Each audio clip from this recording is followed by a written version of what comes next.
वतन पे मर मिटाओ वतन के आन के खातिर, वतन पे मर मिटाओ वतन के आन के खातिर। गुलिस्ता है वतन मेरा वतन के शान के खातिर। कसम है इस मिट्टी की, कसम है उस भगवान को जो अपने खून से लिखा अपने हिंदुस्तान को। और क्या लिखा, जिसको जिंदगी ने जुदा किया छीन लिया उस खानदान को। कुछ उसका भी तो हक है जिसने आजाद कराया हिंदुस्तान को, हिंदुस्तान को, हिंदुस्तान को, हिंदुस्तान को।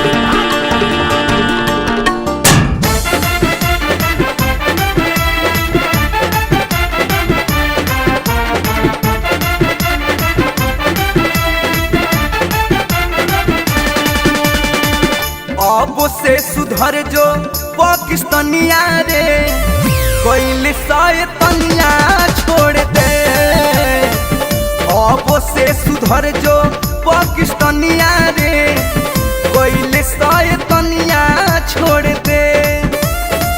छोड़ी नहीं तोहके हिंदुस्तानिया रे, छोड़ी नहीं तोहके हिंदुस्तानिया रे, कोई शैतानिया छोड़ दे।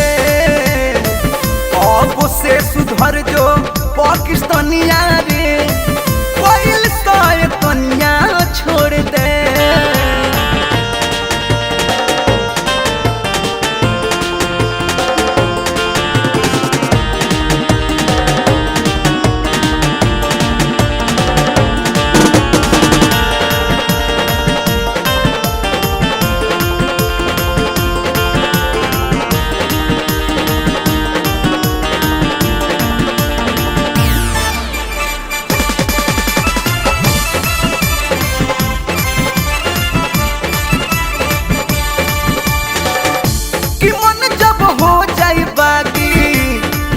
तोहनी के न लागी छोड़बे इतना मिसाइल, देश छोड़ी जाई बस भागी।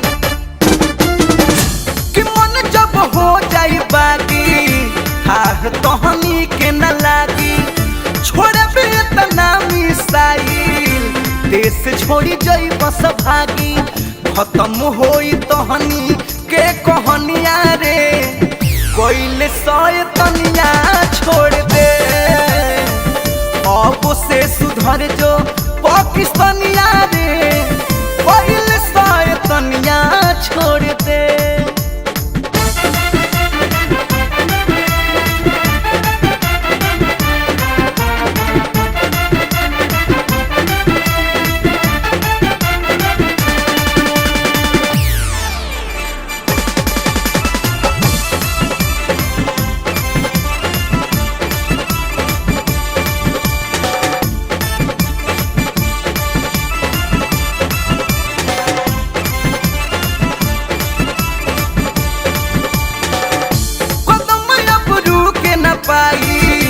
तिरंगा झुके न पाई, चूर चूर हो जाई जे हमनी से टकराई।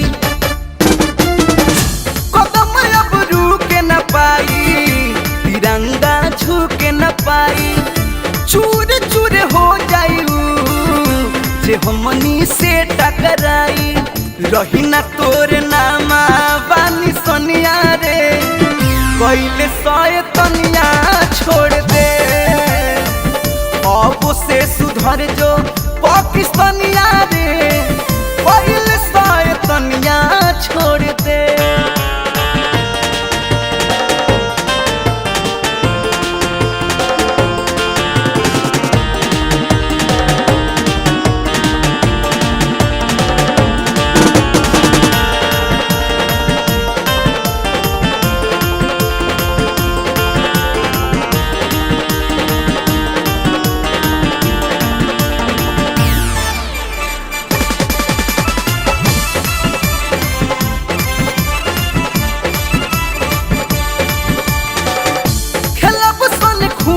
होली मारब सन इतना गोली, लाश के ढेर लग जाई, मुंह से निकली न बोली।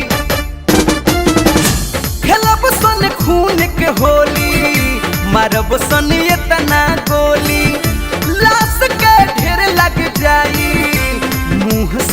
निकली न बोली राजू दीपक महेश के बचनिया रे कैले शैतानिया छोड़ दे छोड़ी नहीं तोहके हिंदुस्तानिया रे छोड़ी नहीं तोहके हिंदुस्तानिया रे कैले शैतानिया छोड़ दे अब से सुधर जो पाकिस्तानिया रे कैले शैतानिया छोड़ दे अब से सुधर जो पाकिस्तानिया